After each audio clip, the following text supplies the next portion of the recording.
በተመለከተ እንግዲህ ነፍስ ባለ ብዙ ፎቆች ናቸው ማለትም እስከ 12 እስከ 15 እስከ 18 ፎቅ እንግዲህ መሃል ከተማ አካባቢ እየተሰሩ ነው። የነዚህን በተመለከተ ባለ አንድ መኝታ እንግዲህ ከ55 እስከ 65 ካሬ ነው። ባለ ሁለት መኝታ ከ75 እስከ 90 ካሬ ሜትር እንደሆነ መረጃዎች ያሳያሉ። ባለ 3 መኝታ ከ100 እስከ 125 አንዳንዶቹ ግን በተመሳሳይ ቦታ ላይ ሆነው እስከ 140 ድረስ ይደርሳሉ። በረንዳ ለብቻ ያላቸው ማለት ነው። ሌላው በዚህ ሞዳሊቲ የቤት ካሬ 20/80 ነው። እንግዲህ 20/80 ብዙ ወርቁ ሰፈር አካባቢ፣ አየር ጤና አካባቢ፣ አራብሳ አካባቢ፣ ቱሊድምቱ አካባቢ፣ ገላንጉራ አካባቢ በደንብ እየተሰሩ ያሉ ቤቶች አሉ። አጠቃላይ በዚህ 6 ወር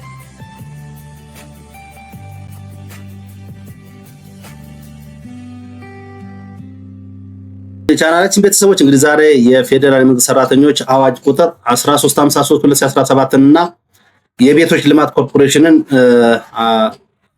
የአሰራር ለውጦችን እናያለን። በዚህም እንደተከታተሉን እየጋበዝን ወደ ሙሉ መረጃው እንሄዳለን። እንግዲህ በዚህ አዋጅ ምን ለውጦች ታይተዋል? የታዩ ለውጦች አሉ። የስራ ቦታን በተመለከተ እንግዲህ ከዚህ በፊት በመንግስት ደረጃ በርቀት መስራት ወይም በሪሞት መስራት አይፈቀድም ነበር። በዚህ ህግ የተፈቀደ ሆኗል። የስራ ሰዓት ተለዋዋጭ እንዲሆን ተደርጓል ማለት ነው። የግል ህይወትን የምርታማነትን በማይነካ መልኩ ሰዎች ከቤታቸው ሆነው መስራት እንደሚችሉ ያሳያል ማለት ነው። ሌላው ጥቅማ ጥቅሞችና ፍቃድ በተመለከተ የወሊድ ፍቃድ እንግዲህ ከዚህ በፊት እንደምናስታውሰው 4 ወር ነው። አሁንም 4 ወር ነው። ከወሊድ በፊት 30 እና ከወሊድ በኋላ 90 ቀን ማለት ነው። የአባትነት ፍቃድ 5 ቀን ይኖረዋል። የህክምና አገልግሎት ሰራተኛውና ቤተሰብ በመንግስት የህክምና ተቋማት አገልግሎት የማግኘት መብት አላቸው። የአፈጻጸም መመሪያው እንግዲህ እየወረደ ያለበት ሁኔታ ነው ያለው። አበል በተመለከተ እንግዲህ እንደ ሁኔታው አስቸጋሪ ቦታዎች አሉ። የበረሃ አበል አለ፣ የኃላፊነት አበል አለ። እነዚህ እንግዲህ እንደ ስራው ባህሪና እንደ ቦታው ሁኔታ የሚከፈል መሆኑን ያደነግጋል ማለት ነው። የቅጥር ሁኔታን በተመለከተ የብቃት ፈተና እንግዲህ አንድ ሰራተኛ ወደ መንግስት ስራ ለመግባት የትምህርት ማስረጃ ብቻውን በቂ አይደለም ነው። የመንግስት ሰራተኞች የብቃት ማረጋገጫ ፈተናን ማለፍ አለባቸው። እሱ ፈተና ይሰጣል። ስለዚህ እሱን ፈተና ኤግዚት ኤግዛም መውሰድ አለባቸው ማለት ነው። ሌላው ግልጸኝነት ላይ ማንኛውም ቅጥር በውድድርና በፍትሃዊ ላይ የተመሰረተ እንዲሆን፣ የሙከራ ጊዜ ደግሞ ከዚህ በፊት ለ6 ወራት እንደነበረ ይታወቃል። ለተጨማሪ እንዳስፈላጊነቱ 3 ወራት ሊራዘም ይችላል፣ ብቁ ሆኖ ካልተገኘ ማለት ነው። የስራ ስንብትን ክፍያ በተመለከተ እንግዲህ በአዲሱ አዋጅ መስሪያ ቤቶች ሲፈርሱ ወይም የሪፎርም ስራ ሲሰራ ለሚቀነሱ ሰራተኞች የሚከፈል የስራ ስንብትና ክፍያ ማካካሻ ላይ በግልጽነት እንግዲህ አዋጅ ላይ ተጨምሯል ማለት ነው። እንደ አዲስ አዋጅ ነው ይሄ። አሁን እየነገርኳቸው ያሉት ከዚህ በፊት ከነበሩት ተጨማሪ አዋጆች አዋጁ ይዟቸው የመጡት ጠቀሜታዎች ወይም ለመንግስትም ለሰራተኛውም ምቹ ሁኔታ የፈጠሩ ናቸው ተብሎ የሚታሰቡት ናቸው። ሰራተኛው በብቃት ማነስ ምክንያት ከመሰናበቱ በፊት ስልጠናና ድጋፍ እንዲያገኝ ጥብቅ መመሪያ ይቀመጣል። ይሄንን መስጠት አለበት ማለት ነው ተቋሙ።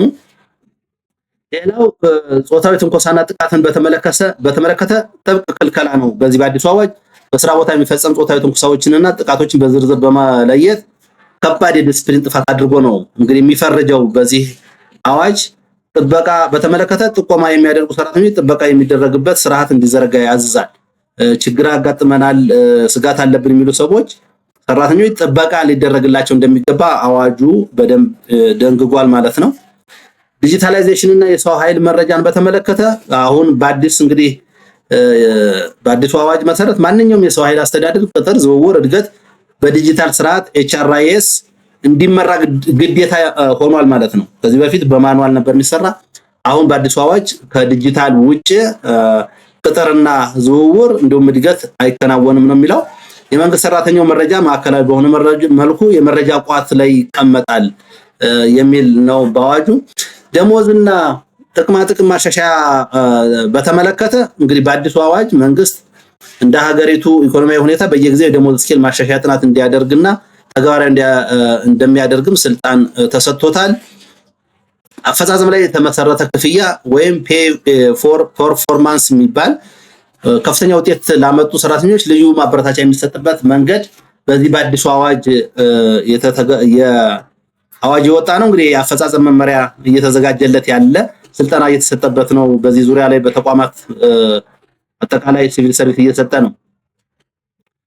የቅጥር መስፈርቶችና ቅድመ ሁኔታዎችን በተመለከተ እንግዲህ አዲሱ አዋጅ በችሎታና በብቃት ላይ የተመሰረተ ሜሪት ቤዝድ አሰራርን ያጠናክራል ይላል።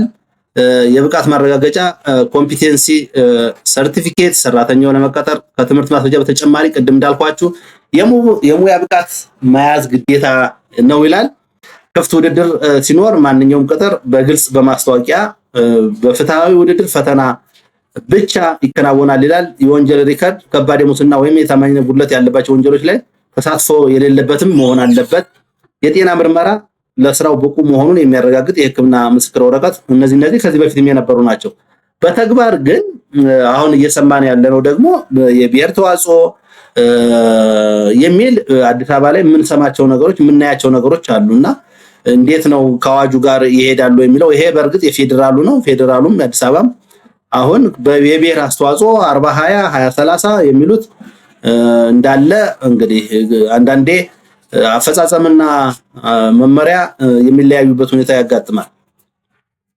የስነ ምግባርን በተመለከተ መርሆቹ ኮድ ኦፍ ኮንዳክትን በተመለከተ አዋጁ ሰራተኛው ለህዝብና ለሀገር ያለውን ታማኝነት አጉልቶ ነው የሚያሳየው።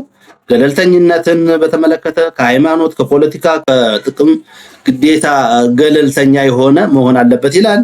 ታማኝነትና ቅንነት ለህዝብ የመንግስትና የህዝብን ሀብት ለዓላማው ብቻ መጠቀም፣ ሚስጥር የመጠበቅ ግዴታ፣ የጥቅም ግጭት፣ የግል ጥቅሙን ከስራ ኃላፊነት ጋር የሚያጋጭ ሁኔታዎችን አለማምጣት፣ በዚያ ውስጥ አለመሳተፍ የሚል አለ። በተግባር እንግዲህ እናንተ እንደምትታዘቡት ምንድነው የሚመስለው የሚለውን ኮሜንት ላይ ታሳዩናላችሁ። በተግባር ስትሄዱ ተቋማት ላይ በተግባር ሰራተኞች ምንድነው ምላሽ የሚሰጧችሁ የሚለውን መታዘብ ይቻላል። እንግዲህ ቅድም እንዳልኳችሁ ጾታዊ ትንኮሳና ከስነ ምግባር ጋር ሲያያዝ ሁለቱ አንድ ላይ ለሴት ሰራተኞች ደህንነት ልዩ ትኩረት ነው እንግዲህ የሚሰጠው። እዚህ ላይ ለሴት ሰራተኞች ዜሮ መቻቻል፣ ዜሮ ቶሌራንስ ነው የሚለው። በስራ ቦታ የሚፈጸም ማንኛውም አይነት ጾታዊ ትንኮሳ ወይም ጥቃት ከባድ የዲስፕሊን ጥፋት ነው፣ ማባረር ወይም በወንጀል ተከሰው እስራት ነው የሚጠብቃቸው። ዜሮ መቻቻል እንግዲህ አስቡት። ማስጠንቀቂያ ምናምን የሚባል ነገር የለም። ትንኮሳ የሚፈጽሙ ሰራተኞች እዚህ አካባቢ ካለ ሙሉ በሙሉ የሚባረሩ ናቸው ማለት ነው።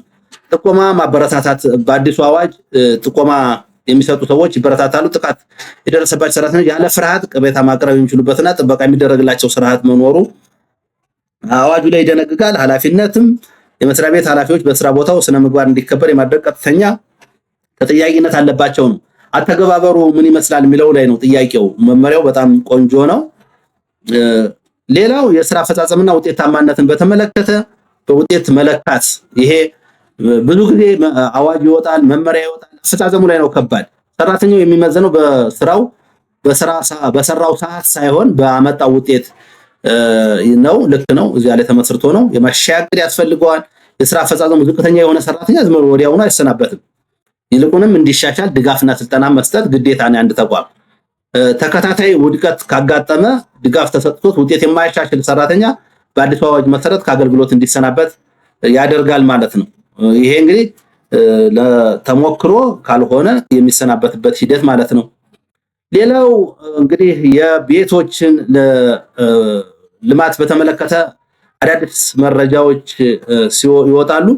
የተሳሳቱ መረጃዎች፣ የሐሰት መረጃዎች በብዙ የዩቲዩብ ገጾች እንዲሁም በማህበራዊ ሚዲያ ላይ ሲሰራጩ እናያለንና ቤቶቹ እንግዲህ ምን ይመስላሉ፣ የቤቶች ስፋት እንዴት ነው የሚለካው የሚለውን አብረን የምናየው ነው የሚሆነው።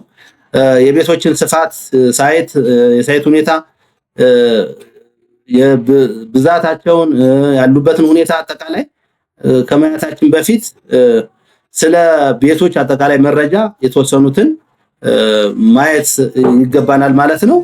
እንግዲህ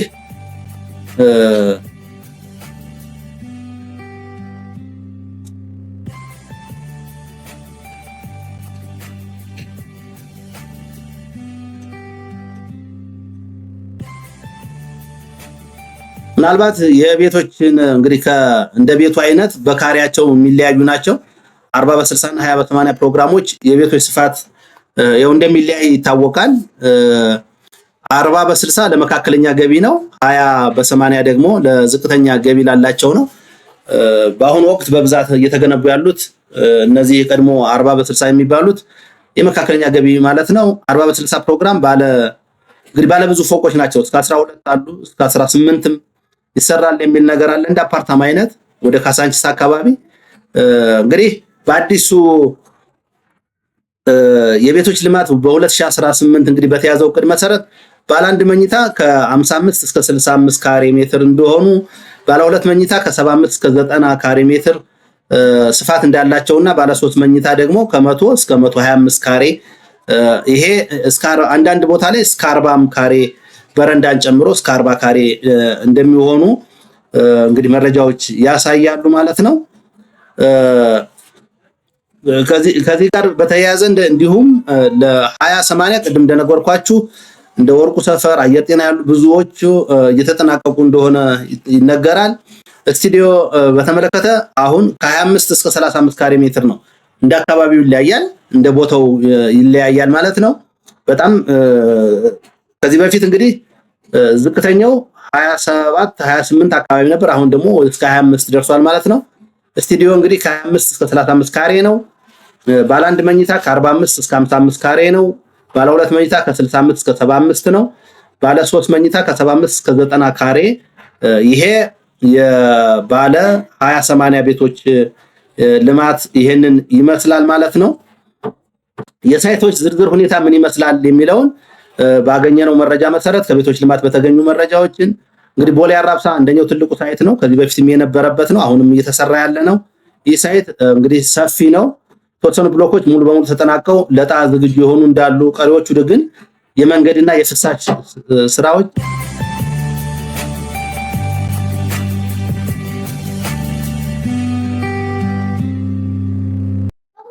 እንግዲህ ወደ ቻናላችን ቤተሰቦች የሳይቶችን ዝርዝር ሁኔታ ስንመለከት እንግዲህ ቦሌ አራብሳ አብዛኞቹ ያለቁ ሳይቶች ናቸው። የሚቀሩት እንግዲህ መንገድና የፍሳሽ መሰረተ ልማቶች ናቸው። ገላንጉራ በደንብ እየተሰራ ያለ ነው። እሱ ጋርም በፍጥነት ሄዷል።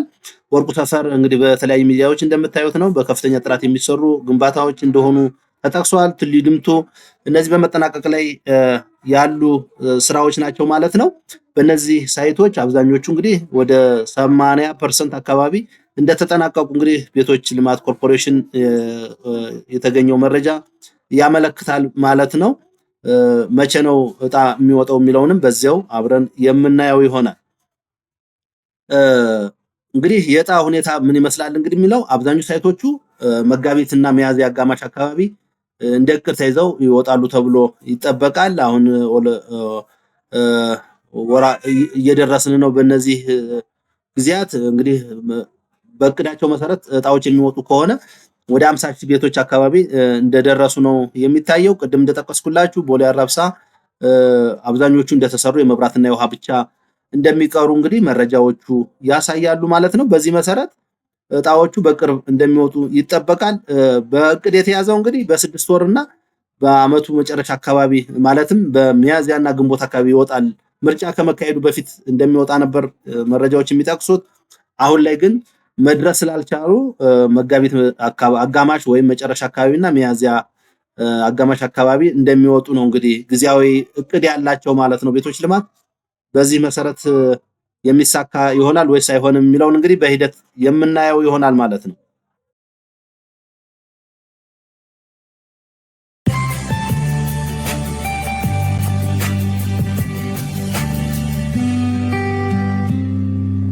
ከዚህ በተጨማሪ እንግዲህ በሌሎች ሳይቶችም ገላንጉራ፣ ወርቁ ሰፈር፣ ቱሊ ድምቱ አብዛኞቹ እንግዲህ እንደ መረጃውን እንደሚያሳየው የተሰሩ የተጠናቀቁ ኦልሞስት እንግዲህ ቀዳሚው በቦሌ አራብሳ እንግዲህ እንደምታዩት ማለት ብዙ ወይም ትልቅ ሳይት ነው። በዚህ ሳይት እንግዲህ የመኖሪያ ቤት ብቻ ሳይሆን የሱቆች እንዳሉ በጣም በጉጉት የሚጠበቅ እንደሆነ አብዛኞቹ የተጠናቀቁ ከዚህ በፊትም ለዕጣ ያልበቁ ግን በፊኒሺንግ አሁን ላይ የተጠናቀቁ ቤቶች እንዳሉ ያሳያል። የሚቀሩት የመብራት፣ የውሃ እና ሌሎች መሰረተ ልማቶች መሆናቸውን ነው እንግዲህ ከቦሌ አራብሳ ሳይት መረዳት የተቻለው።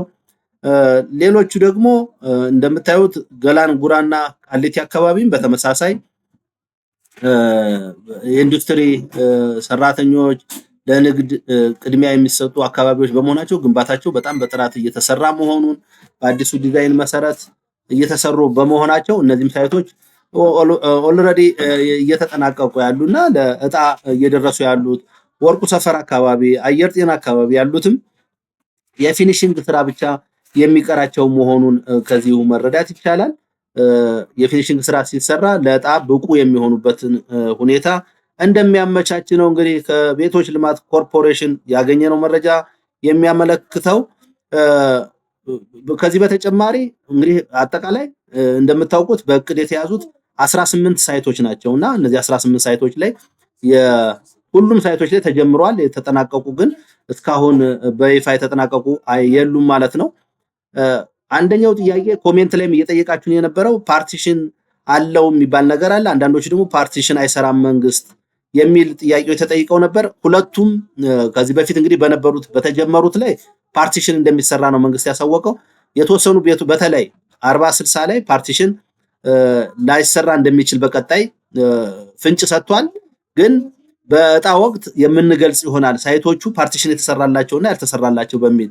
በቀጣይ ግን ፓርቲሽን አዋጭ ሆኖ ስላልተገኘ በጥናትም ስለተለየ 40/60 በተለይ ፓርቲሽን የማይሰራ መሆኑን እና 20/80 አቅሙ እየታየ ፓርቲሽን እጣ የደረሳቸው ሰዎች እንዲሰሩ የሚደረግበት ውሳኔ ላይ እንደተደረሰና የተጀመሩት ግን በፓርቲሽን እንደሚሰራላቸው ያገኘነው መረጃ ያመለክታል ማለት ነው። ስለዚህ በፓርቲሽን እየተሰሩ አሉ። ከዚህ በፊት የተጀመሩት አብዛኞቹ ፓርቲሽን እንዳላቸውና ከዚህ በኋላ ግን ለሚሰሩት እና የተወሰኑ አሁንም እየተሰሩ ያሉት 40/60 20/80 የተወሰኑ ሳይቶች ላይ ፓርቲሽን የሌላቸው እንዳለ በእቅድ ተይዟል ማለት ነው። እጣ ከደረሰ በኋላ ዋጋቸውም ይለያያል፣ እንደገና የማቴሪያል አጠቃቀማቸውም ይለያያል ማለት ነው። እንግዲህ እንደ ምክረ ሐሳብ እንግዲህ ከቤቶች ልማት የተነገረው አንደኛ የቀጣይ ውሳኔን በሚዲያ በዩቲዩብ እና በተለያዩ ማህበራዊ ሚዲያ ላይ የሚተላለፉት መረጃዎች የሐሰት ስለሚበዛባቸው ከቤቶች ልማት ኮርፖሬሽን የሚወጡ መረጃዎችን መከታተል እንዳለበት ተመዝጋቢዎችን ማሳሰቢያ ሰጥተዋል ማለት ነው። የመሰረተ ልማት ሁኔታው እንግዲህ 100% ተገንብቶ መጠናቀቅ አለበት። የውሃ፣ የመብራት፣ የፍሳሽ ማስወገጃ መስመሮች ካልተሟሉ ቤቱ አለቀ ማለት አይቻልም በሚል እንግዲህ የተመዘገቡ ሰዎች በትዕግስት እንዲጠባበቁ ማሳሰቢያ ሰጥተዋል ማለት ነው። የመረጃ ልውውጡ በተመለከተ ግን ከቤቶች ልማት ብቻ መረጃ ማግኘት እንደሚቻል የእጣውን ፍትሐዊነት ለማሻሻል ሲባል ከዚህ በፊት በልጽጎ የነበረው ሶፍትዌር እንደገና በአዲስ ተሰርቶ የተሻለ ፍትሐዊ የሆነ የእጣ አወጣት ስርዓት ለማድረግ እንደታቀደ እንግዲህ ያገኘነው መረጃ ያመለክታል ማለት ነው። በመጨረሻም የአመራር ውሳኔ እንግዲህ በአዲስ ቤቶች ላይ ምን ውሳኔ ወስኗል? ዋጋ ልዩነት እንዳለ በተለያዩ ሚዲያዎች ላይ ሰምታችኋል። እንግዲህ እኔም መረጃ ሰርቼበታለሁ ከዚህ በፊት የኮሪደር ልማት የተነሱ ሰዎች በተለያየ የልማት ተነሾች ለሀገር ባለውለታ የሆኑ ሰዎች ቤቱ ሲሰጣቸው በነፃ የሚሰጣቸው በነፃ ነው። ግን ቤቱ እንደ ቅድሚያ እጣ ሲሰጣቸው ግን ዋጋ ይወጣለት ከዚህ በፊት እንደነገርኳችሁ የ20/80 39,000 በአንድ ካሬ ማለት ነው። የ40/60 እስከ 42,000 በካሬ እንደሆነ ይሄ ደግሞ ከዚህ በፊት በ2014 እና 15 አካባቢ የተሰጡ ቤቶች ዋጋ ማሻሻያ ሳይደረግ 20/80 በካሬ እስከ 17,000 እንደነበረ እንደ ቦታው ሁኔታ 40/60 ደግሞ እስከ 25,000 እንደነበረ የሚታወቅ ነው። ስለዚህ እዚያ ላይ ከ7,000 እስከ 15,000 ጭማሪ አድርጎ የ20/80 39,000 የ40/60 42,000 እንደሆነ ለዚህ ደግሞ ቤቶች ልማት ኮርፖሬሽን ያቀረበው ምክንያት የግንባታ ወጪ፣ የማክሮ ኢኮኖሚ ማሻሻያው እንዲሁም የባንክ ወለድ ታሳቢ ያደረገ ነው ብለዋል። የማክሮ ኢኮኖሚ ማለት የዶላር ጭማሪ መታየቱ ለዚህ ዋጋ መጨመር እንግዲህ አንዱ የአባባሽ ሁኔታ ወይም እንዲጨምር ማቴሪያል እንዲጨምር አድርጓል ማለት ነው። ምክንያቱም ኢምፖርት የሚገቡ እቃዎች በጣም ስላሉ ወደ ሀገር የሚገቡ ብረታ ብረት፣ ሌሎች የፊኒሽንግ ስራዎችም የሚገቡ ነገሮች ስላሉ ከዶላር ጋር ግንኙነት ስላለው በዚያ ምክንያት እስከ 300% ጭማሪ እንደተደረገ ተናግረዋል ማለት ነው። የውሳኔ ሐሳብም ማቅረብ ተችሏል። ለዚህ መሰረታዊ ምክንያቱ ደግሞ የግብአት ዋጋ መጨመር፣ የመሰረተ ልማት ወጪዎች፣ የውሃ፣ የመብራት፣ የመንገድ፣ የኤሌክትሪክ እነዚህ በአዲስ በጣም እየጨመሩ ያሉ በመሆኑ የመንግስት ማሻሻያ ወይም መንግስት ሊሸፍናቸው ከሚችለው በላይ እየሆኑ ስለሆነ ለነዚህ ተጨማሪ ዋጋ እንዲወጣ አድርጓል ማለት ነው። የባንክ ዕዳ ለመክፈል ኮርፖሬሽኑ ሲቆይ ወለድ ይከፍላል። ቤቶቹ ሳይጠናቀቁ ከቆዩ 1 ዓመትም 2 ዓመትም 3 ዓመትም ሲቆዩ ወለድ መክፈሉ ስለማይቀር ለዚያ የሚሆን ታሳቢ በማድረግ ዋጋ እንደተጨመረ እንግዲህ አስታውቀዋል ማለት ነው። ውድ የቻናላችን ቤተሰቦች እንግዲህ ሰሞኑን ባሰባሰብነው መረጃ መሰረት ጥሩ መረጃ እንዳገኛችሁ ተስፋ እናደርጋለን። ሌሎች ጥያቄዎች ወይም ሐሳብ አስተያየቶች ካሏችሁ ኮሜንት ላይ እንድታስቀምጡልን እየጋበዝን የዛሬው ፕሮግራማችን ይህንን ይመስል ነበረ። መልካም ጊዜ